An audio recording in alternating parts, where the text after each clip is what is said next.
Hey everyone, Dalton Sagi here, the tournament director for the Greater Peoria Open, sponsored by Innova. We are back here for the final round. I'm in the booth here with Payton from PLD Disc Golf. Thanks for having me here to do commentary for this. Absolutely. You know what? It's always refreshing to have another mind and another voice here giving some commentary. I think I surveyed some people and they all said, you know what? Peyton's a little much. We need him diffused or not at all. So Nah, never too much. But I am grateful to be here with you to watch the coverage here for my own event. I don't get to watch a lot of disc golf, so it's nice to see it all in action. Absolutely. Yeah, so what are you looking to see from these players coming out back to Northwood Park, going at the longs? Yeah, so they're playing the longs here, which is a little bit more treacherous than the first two rounds that they had here. Caleb in the lead here. He's just looking to maintain and probably play safe golf here, as where the other guys, they're kind of chasing here, so they may have to get a little bit more aggressive, but it's going to be a lot more risky. So they're going to have to weigh in the balance. Is the risk worth the reward? Absolutely. Which we all know out here, staving or just fighting getting additional strokes out here is really the main part of it. So you're just trying to maintain 100%. Very few true scoring opportunities where you get to keep it.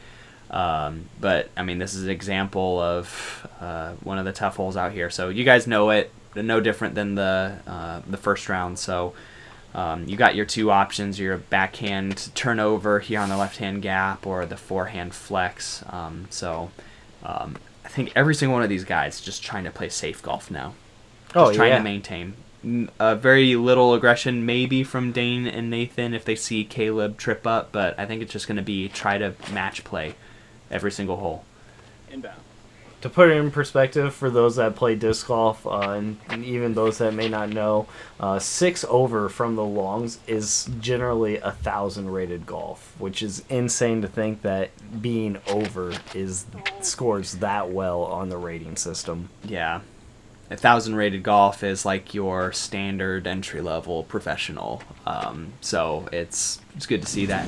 I'm Nick Foley from Carbon Cliff, Illinois. Yeah, and we got Nick Foley on the card. I've actually had the opportunity to play with him up in the Rumble last year, and It was a ton of fun. Yeah, he's got really solid game, good play, forehand and backhand. And yeah, he knows his ways around the Camden course up there, which is kind of easier than Northwood, but Northwood-esque. Yeah. The nice park golf through the tight woods. Gives him that practice that he's going to need to show for this round here. Yeah, definitely an uphill battle for him. 3 strokes back of the 2 tied for second, and then 3 strokes from first. Again. Well, got caught up there on that upshot.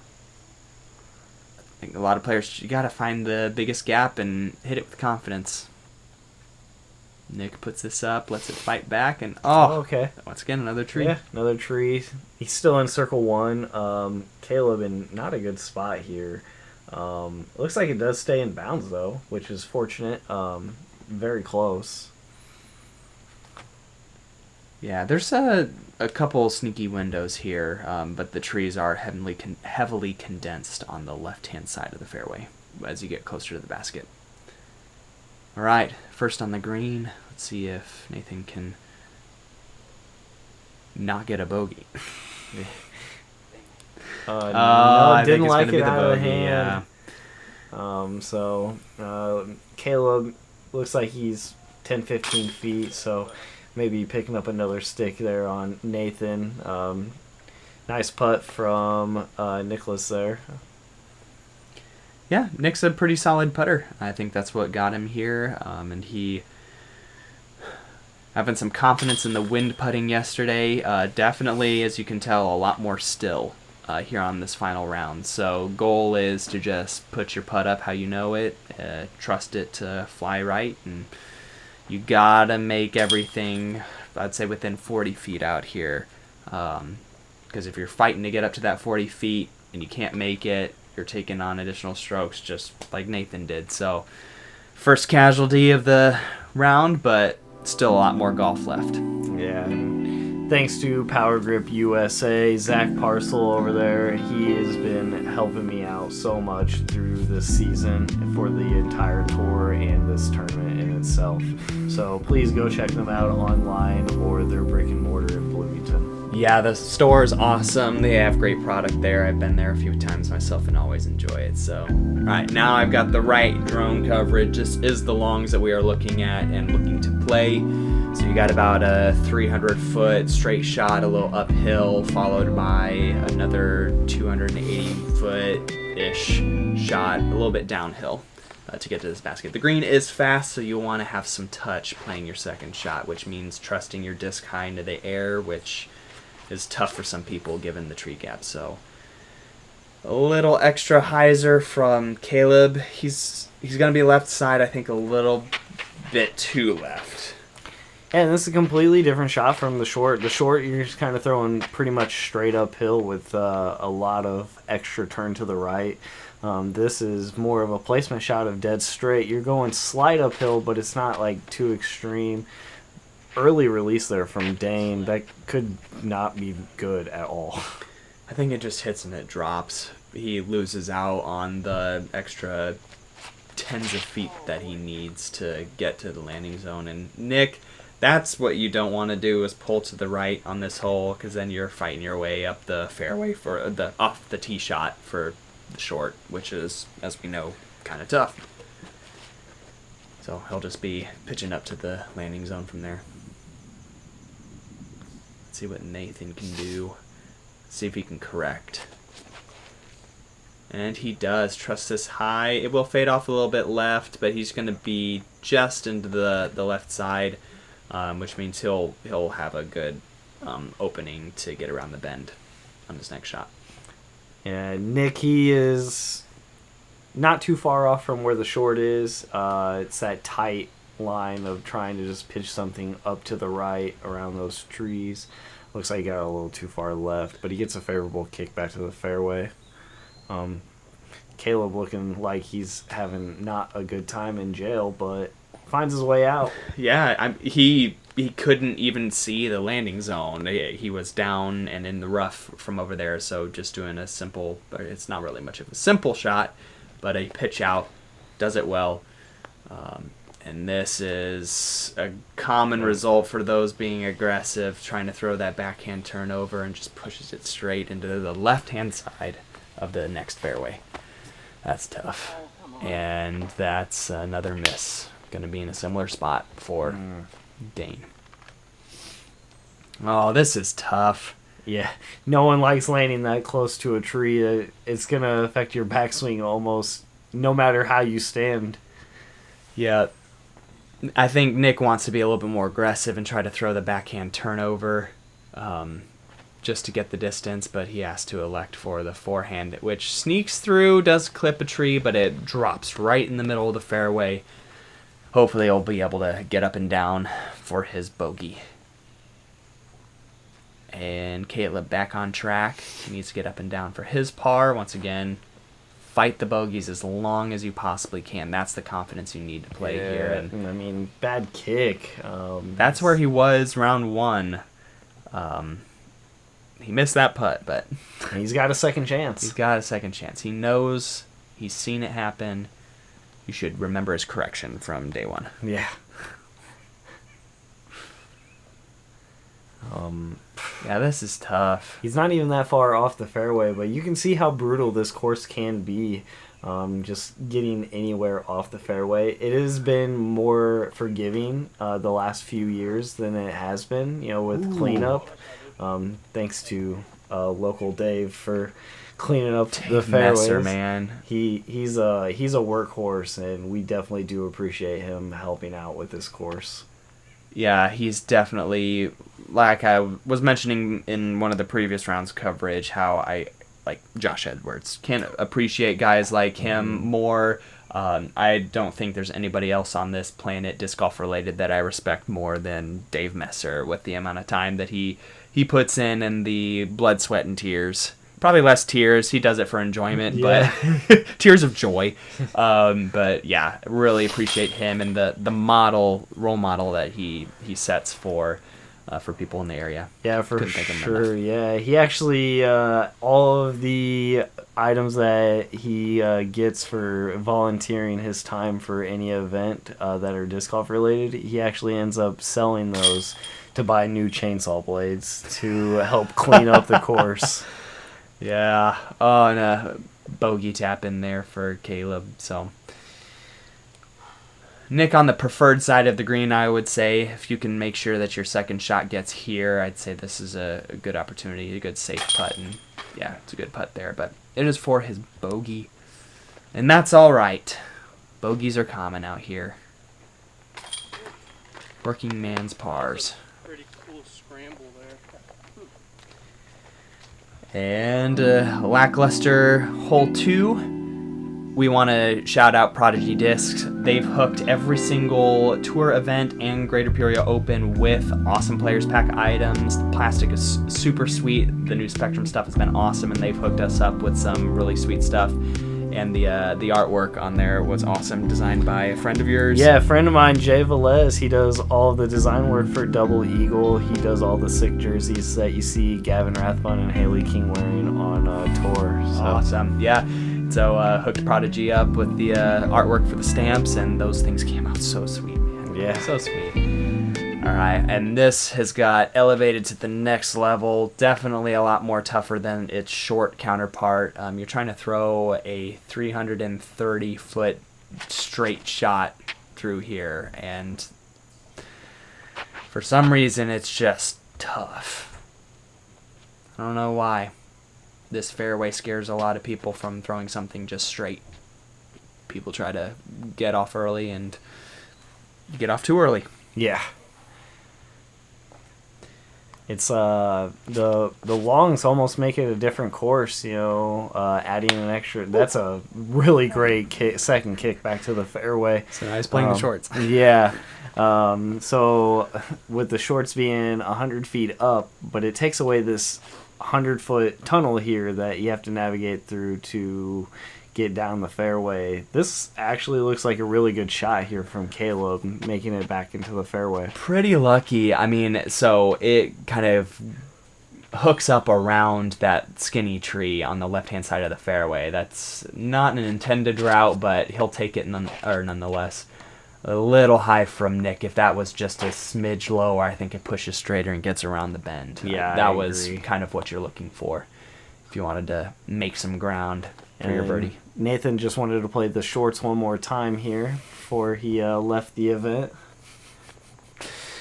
And he messed that tee shot up, but it happens. All right, nice hyzer forehand from Nick. Oh, it goes deep, but that little tree direction I think helped him. He would have been in a world of hurt pushing too straight. Very common to end up in that creek if you don't make the bend. All right, Dane just trying to chip some off the fairway here just to get around the corner. Looks like he's in a real good landing spot here to attack the basket if he chooses. No, and that rolls down. He's not going to like the result of that. That was too good of a shot to result in that. Generally, if you're going to hit a tree, you want to hit it low, and at that point, it should just stay. But yeah. This is a great shot with his zone here. Attacking the basket from where he was at. I mean, he doesn't need to, but he's just trying to apply some extra pressure. Yeah, and he hooks around the big tree there that marks the end of the second leg, and so he's down at the green, putting at ground level with the basket. So Dane throwing a good shot. I think that one will make its way down to the green as well. Might be on the high side. Oh, and I just remembered that I lost my catch cam guy. Oh, yeah. I was so spoiled with the round 2 coverage. Very grateful. See, this is where... Oh, no. Yeah, it's so bad. You can't even see the basket. You're kind of just a blind pitch up because it's like head level where you're standing. Yeah. But I mean, this is a great result from where he was at. He now has a chance to make his bogey from here. Sounds right. He really needs this. All right, Dane to save the par.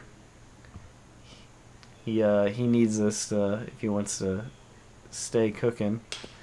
Oh, that was a great line. Yeah, Just a little low. Good bid. Expecting that downhill speed up to kind of lift it up and keep it in the chains. A little distraction there from Nick. Good catch to just mentally reset. Yeah, and it works out in his favor here, snagging that putt here to save the par. Good par. Yeah, this one's it's a pretty tough hole. I want to take a look at the stats here really quick. Yeah, for sure. Definitely. And just speaking of the course in general, we see Nick is only at Nig 1 here overall for the entire event. But with this course here, anything can happen. If he just can string a couple of pars and maybe get a birdie here and there, he can jump all the way here towards the top. And that's a great birdie for Caleb here, just really applying that pressure onto Dane and Nathan. Yeah, so, man, I am surprised that if I actually looked at the right stats, I would get exactly what I'm looking for. But yeah, I mean, the first few holes are not netting many birdies at all. It's a fight. Yeah, I can believe it. And thanks to Underdog Sports and Disc Golf here for supporting this event and everything that I've been running here in the last few years. Paul is an incredible guy who supports the entire community and itself. So it's a message that I can really get behind. And thanks, Paul, for all that you do for the community in general. Hole 4 here is just... You want to go straight off the tee here. It's kind of a forehand off the tee kind of play if you're a right-handed player. You just mainly want to push as far as you can up to the right, give you a view of the basket, so that way for your upshot you're having some confidence in landing where you want to.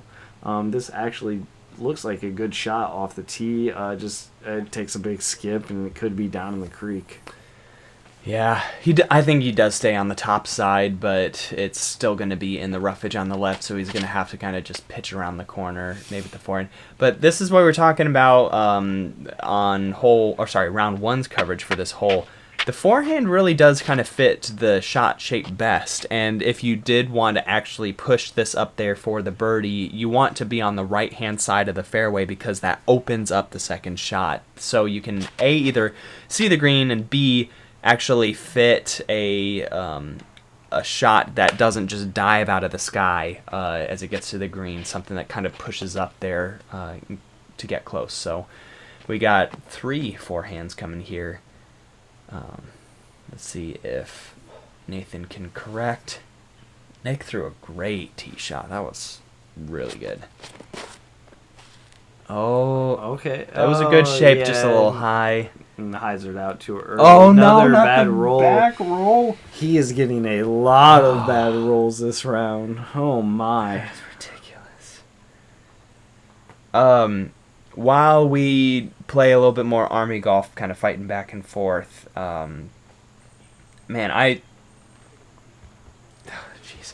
these par 4s go from super easy to super difficult. And it's probably no surprise to you guys, I just started looking at stats. There's no hole under par out here today. Yeah, everything's I can over. believe it. The course is designed to take strokes from you, and I think the par 4s on the front 9. Actually, it's not even the front 9. All of these are almost a stroke over par. Every single one of them. Dang, that's crazy. But it's kind of a course that as Nick hits first available from that upshot there, just right in front of him. It is a course though that I do like. It does favor the smart golf. Makes you think about every throw that you make. You're not just grabbing a frisbee and just ripping it down the fairway. Yeah, I understand that, but I think that's also what causes even seasoned professionals to just break down at the end, because there's no relief. you have to finish. Obviously, you have to finish every single hole, right? But it's not like, hey, like, oh, I didn't progress down the fairway. Usually, there's like an easy upshot or some kind of scapegoat to make it more bearable for you mentally. No, you have to push through the tough fairways from the beginning all the way to the end, and that is rough. That's going to be right behind the bridge, so Caleb's gonna have to work around the bridge for his upshot from there.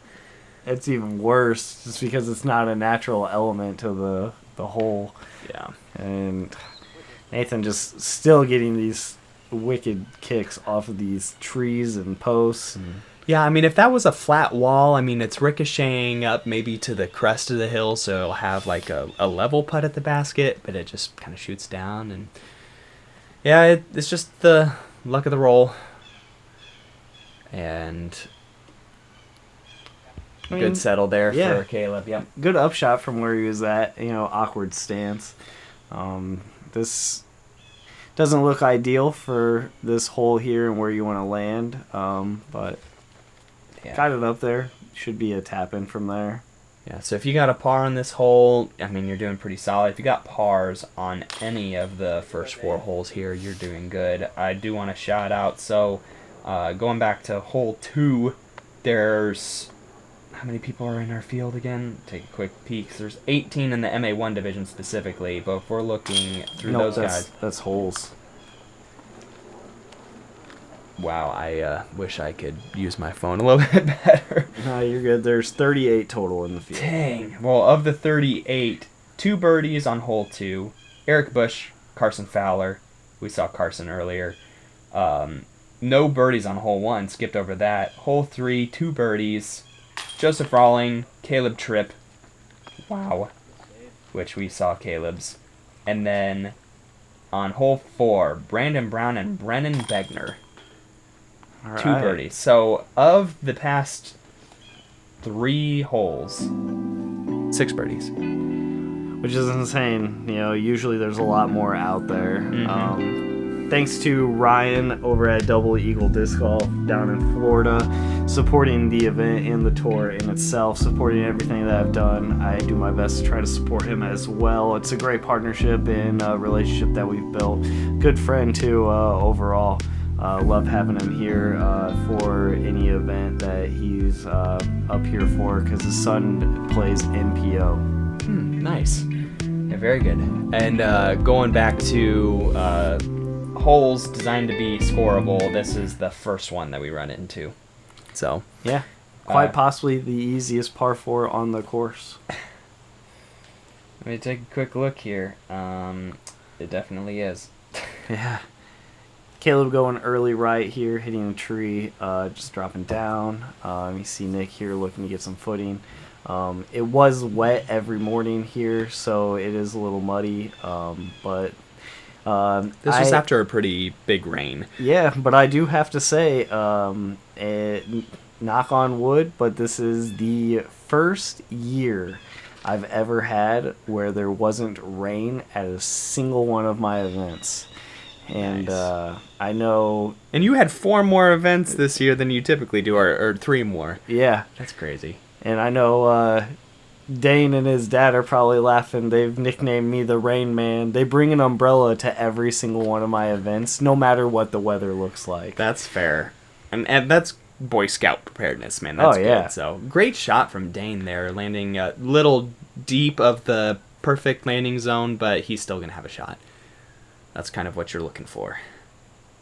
Oh, Nathan following suit. This looks real good as well. Probably even better than Dane's. Yeah, gives him a better angle to the basket for attack. If you were literally right up against the base of that big tree right there, you've got the closest and most open look around the bend.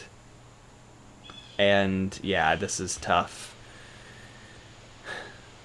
Just kind of going back and forth, and that was a quick pitch out there. I think it was from Nick. Yeah. And here's Caleb. See if he tries to cut the corner, or it looks like he is. He does. It kind of, you see it dive right there. So he's going to have a jump putt look at the basket from there. Yeah, not bad for fighting through all that rough and thickness that's inside those woods. Mm-hmm. Yeah, like I said, for some reason, people get ridiculously lucky on the early side of the bend, but yeah, no luck for Dane right there. He's got to play the hole like every other human being. Yeah. Pitch up and save the par. Nathan here an opportunity to get one back. He's been struggling here out the gate. Yeah, but I think there's, like I said, like you pointed out before, a lot of opportunity for him to just now maintain. So I think a great score out here. I think to wrap up, if anybody finishing the event is close to even, oh my gosh, what a run! If anybody's close to even, that's gonna be what wins the event. So Caleb's got a lot of strokes to work with there, and I'd say for the MA1 division, like you said, around that 1,000 rated rounds, kind of where people are targeting. So the 6 over, 8 over, perfectly feasible. Oh, interesting. Oh, yeah. Looks like early release left here for Dane. Gives him a favorable kick, though, like giving him an open look for a putt. Can he can it? That's the important part. It's okay to make a mistake at least once, but does it cost you a stroke? And it doesn't, so. All right. It's a simple par on a hole that's playing 3/10 of a stroke over, so I think a birdie would be nice for some people, but yeah, because every single hole is over par. If you were even all day, you're taking strokes on everyone. Yeah. Which is just crazy to think about. Like, you go to any other course, yeah, and, like, a birdie, you're, like, matching the field, or most of the time. Mm-hmm. But, yeah, here, you get a par, you're gaining strokes on potentially half the field. Yeah. But that's the thing, is, like, I think they're, especially in this category, in the amateur, high amateur level, everybody has the skill set and the tools that they need to actually, like, score on a good portion of these holes. It's staving off the back-to-back-to-back mistakes. So it's so common for players to have, like, 3 birdies, a couple bogeys, but it's like those 2 or 3 double, triple quads that really hammer into you. For sure. And thanks to Great Lake Disc for supporting the Greater Peoria Open and the tour itself. Been supporting me for a few years now. Go check them out online. If you're ever up in Michigan, they have a store up there as well. They helped get Crew 42 down here to help film the MPO side of the Greater Peoria Open. So make sure to go over to their YouTube channel as well to check out that coverage. Yeah, hole 6, a monster. Yeah, the fishhook hole, it's just an added 200 feet almost from the short pad here. Again, they're just looking to get as much distance as they can off this tee shot here, but they're going to want to keep it straight. You can see this initial gap here off the tee. This doesn't look too bad at all. Maybe just get a little bit more right than that. Yeah. So you see the short pad left. So obviously, as we mentioned before, like 2 300-foot shots is what it takes to get around the bend. Now where we're at, it takes 2 370-foot shots to get to a good spot. Yeah. It's really, really tough. And so it just makes the pressure of getting off the tee so much more, and it also changes the shot shape too. So you need something moving left to right and not too far to the right and not too straight. It's definitely a finicky shot. I have the shot, I have the disc. It's just a simple little beat-in surge turnover for me, but then again, not every player is me. So Yeah. Not to toot my own horn, I have never birdied this hole. So, Dang, going the inside route gets a favorable kick though. calculated. I was not expecting that. Nathan here in the woods here, he's just looking for a pitch out back to the fairway. Might be the best option here, just to save himself from playing Army golf. Yeah, and so that's the decision you make when you say, hey, you know what, bogey is good enough for me. Yeah. And so that's the thought he took, and he's like, I've now just got to execute 3 consistent shots back to back, and this is my my trust in myself. When you don't trust yourself, that's when you start trying to punch as far forward as you can. You're like, okay, well, if I can have like a half good shot here and a half good shot here, then I might be able to get it. But that goes back to weighing the risks and the rewards. Mm-hmm. Is it worth it? And do I need to take that big of a risk? that shot looked like it was worth it. Yeah. So it was really well done. And when you said weighing, I thought you said Wayne. I'm like, who's Wayne? Yeah. Who are you talking about? Wayne, you are a wise man. I did have a bowling coach named Wayne, and he was a wise man. Hey, no bowling here. We're talking disc golf, man. Focus. All right. Ooh, this is the shot. This is the PFC Ironman shot I like to tee up. So I cut up all these par 4s and par 5s into 2 par 3 holes, and I like to put one on the downslope side of the bend, and it makes like 3 little gaps that you could hit. You choose to get up to the basket. I like it. Dane executes. Gets close. Looks like Caleb got up there as well. Caleb now putting for birdie now. He had a great first and second shot, getting him all the way down there. And this one was interesting because Nick was like butted up very close to those 2 trees. He had to kind of keep his weight back so he didn't hit his hand. But he really couldn't see where his disc, like the place where his disc would come out, so he just had to trust this is where the disc is going, and he hits the tree or hits the gap, and he gets up there for a circle's edge putt. Leaf giving him a little distraction. Oh, looks like circle 2. So Yeah. that Leaf there was in his way of that little stepper that he does. Those leaves. Man. Someone should just go out there, rake them all, and burn them. Yeah. Come on, As Dave. if Dave doesn't have enough to do on. Dave, if you're listening. Thanks If for he's all watching, you do. that's awesome. Yeah. First of all, thanks for watching. Actually, no. First of all, thanks for what you do. Second of all, you better be subscribed, man. I'll find you. You know where. I'll find you. I see you all the time. Yeah. He's out on this course every single day. Every day doing his high impact training exercises, man. Yeah. Boom. Getting ripped. This course used to be a big hiking trail before the course was put in by Kip. Dave hiked that trail every single day. Ran into Kip building the course, and Dave doesn't even play, but decided to help Kip build the course, and now he maintains it every day on his walks. Nice. And big shout out to Nick for carrying that cart around all day on a lot of up and down hills. It's a 2-mile course. Thanks to NADGT for sponsoring the event, helping out the amateurs build their reputation in the tour. So they're giving out invites to those that win each tour event for those divisions that qualify to head down to Austin, Texas for nationals. Nice. All right, and this is the hole 7, same as the short layout.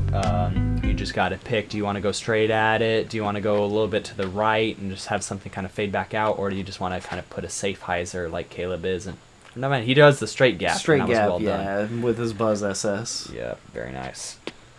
Not to gloss over while Nathan's throwing his shot. On hole 6, there were 3 birdies. We had Caleb doing one of them. Didn't want to gloss over that. It's crazy being in the lead, and he decides that he wants to birdie to keep his streak going, or keep his score. The pace, yeah. Keep the pace. Jesse Turner, Chandler Wisenand. Okay. Crazy. 4s on those. That's nuts. Yeah. And forehand, I think this is a change up from. Yeah, he went round backhand last time, and he petered out to the left.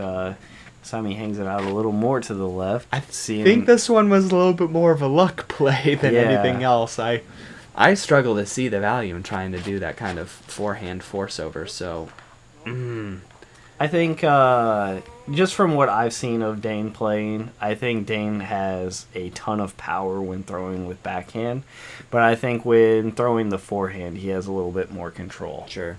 Yeah, and I would say that's the same for a lot of people. I know a lot of people may not practice their forehand. They use that more for their precision shot. So many other sports feed into this, and specifically the forehand shot. There's not a whole lot of sports out there other than disc sports that feed into a backhand. So the or maybe racket sports would be the like only tennis exception. or something. Yeah. But even with tennis, you have the forehand swing. Yeah, exactly. Yeah. So forehand is still maybe it just makes a lot more natural sense to people. Yeah. So and you get to face your target too. It's just a lot more room for consistency than the backhand, which is definitely where people put a lot of their focus, except for Chandler Kramer. But that is a good putt. It's confidence right there. And yeah, nothing too spectacular other than this nice. I thought it was a birdie. I guess I missed the. Yeah, you missed I get so the distracted, shot. man. I gotta it's- shut up and just watch. It's perfectly fine. Thanks to OTB for sponsoring the entire tour, donating a bunch of CTP prizes here for each event and for the raffle as well. Hole 8. It's the same shot as the shorts that you saw in round 1. Players are just trying to first make it over this giant goalie. And then OB the whole right side, optional drop zone if you go out of bounds. It is birdieable, it is attackable, but it is one of those, is it worth the risk? Do you just want to play it safe? It's worth the risk to try to just get over the gap. So throw whatever you can through a gap that's 12 feet wide, and that didn't do it. That's OB, but it crossed. But I think drop zone's going to be better anyway. Yeah. So never mind. This is All a right. good correction for Caleb. Yesterday he hit early right on one of those trees that's within the goalie. So now he either gives himself a chance or he can lay up, play smart, and maintain what he has. Yep. Oh, that's the this one. shot. That's beautiful. Yeah. Oh, so much fight out. That's crazy. I thought for sure that would have been. He's got to be straighter. throwing some overstable stuff then. But it comes out so clean. Oh, miss it Oh, and go. It taking does. taking the skinny route. Hey, skinny route's still a route. Alright, a little drop zone action here with the A5. Settles down nicely. Should be a routine. Tap in for the Tap boat. in there. Good pitch Alright, up yeah. there. Yep. Actually, yeah, if you could do that every single time, I don't think anybody's complaining. No. Nathan here for the birdie chance.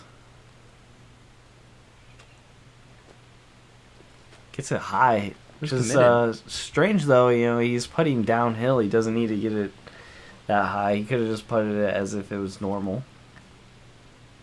I think it's that commitment factor.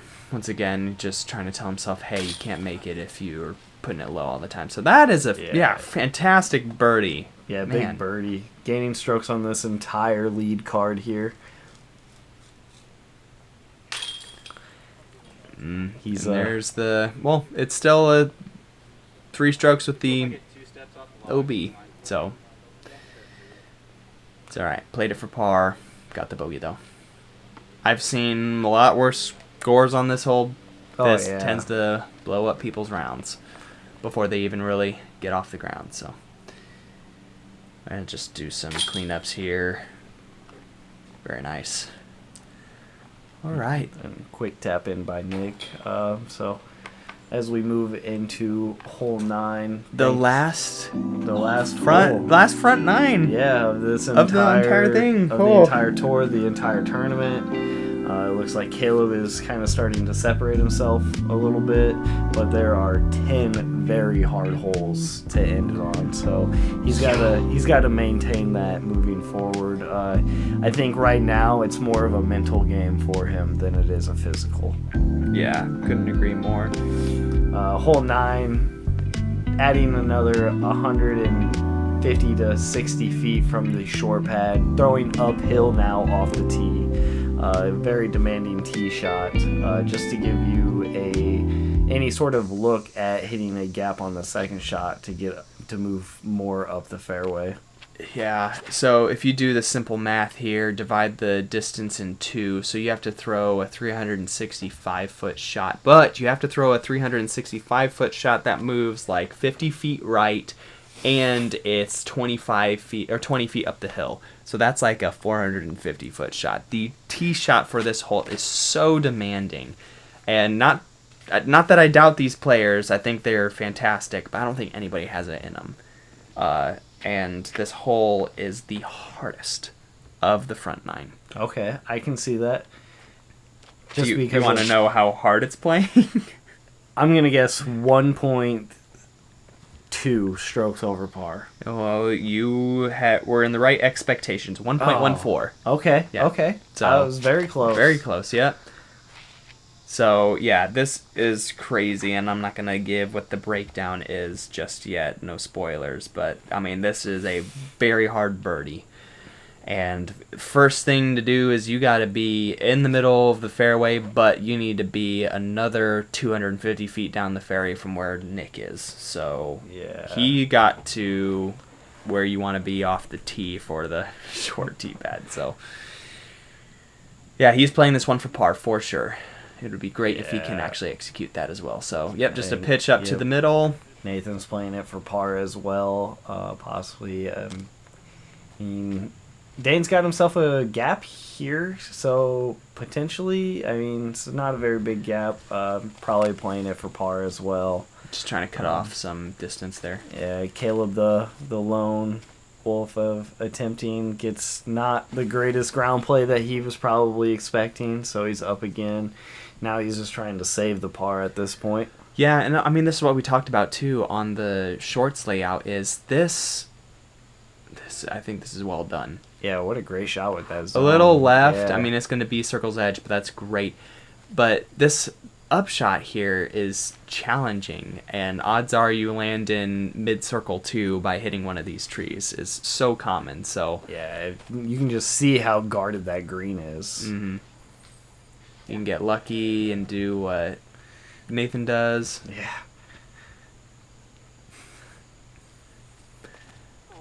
All right. Gonna tail off right. I mean, still in circle Yeah, one. not bad. Yeah, I'd say when you get right, that middle gap starts looking appealing for the forehand. But I'd still say that the left-hand gap is still the widest one to play, really, no matter where you're at in the fairway, unless you're where Nick is now. But then again, you're already at the basket, so. To me, it was an interesting play to see an overhand from where he was. I would have thought he would have just followed suit with Dane, do a forehand pitch up. There's a tree sitting right there in front of him that created like a super low ceiling, like almost an unexecutable shot, and it was just because that the foliage is hanging right at eye level. Gotcha. So he made a comment to me after he threw that shot. He's like, only course maintenance recommendation, get out here and cut this freaking tree. Dang. So Caleb missing out, tapping in for the bogey here. Dang, man. It would have been awesome to say that you were under par on the front here. Yeah. But you know what? Even on the front, yeah. yes. Fantastic. But you are not going to be at even going through the back nine. No. Because so I mentioned hole 9's the hardest hole on the front. It is definitely not the hardest hole. It is beat by 4 other holes, and I'm sure you know which ones those are. Oh, yeah. But that's it. That's the last front 9 for the Greater Peoria Tour here at the Greater Peoria Open. Any parting thoughts before we head to the back? Kind of what I expected. It showed its teeth here. A lot of players got eaten up. A couple players here playing smart and true to their game. Can just stay where they're at and just not lose as many strokes to the rest of the field. Absolutely. Guys, the tour has been fun. Dalton, appreciate you looping me in on this. This has been awesome, and I look forward to seeing the finale here for the event and for more Greater Peoria tours and opens to come. Yeah. All right, we'll catch you guys on the back nine for the exciting conclusion. Let's go.